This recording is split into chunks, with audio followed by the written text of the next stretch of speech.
Ayan po, pauwi kami sa Labawa.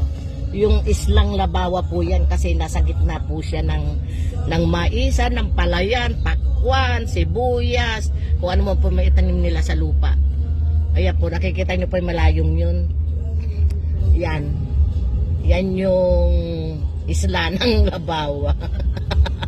Na ilang bahay lang po yan kasi laging binabaha. Ayan po, oh. Ayan po yung ito, oh.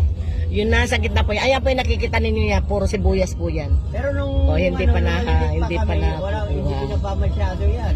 Oh. Pero noon po, nung wala pa tong kalsada dinadaanan namin, hindi po yung binabaha. Oh, ayun pa yung may nakikita kayong bubong ng bahay. Yun po yung Labawa, yun ang pupuntahan natin na isla po yan kasi napapaligiran ng mga pananim. Tulad ng palay, mais, sibuyas, kamatis, pakwan, o meron pa pong melon. Basta kung ano man po yung may itanim nila dyan.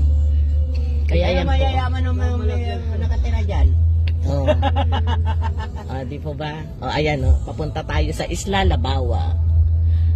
Ayan po, pababa na po tayo dyan sa kanila. Pero maganda po yung kalsada nila, di semento. Tingnan nyo po, Ayan, Ala-ala kay Bayaw.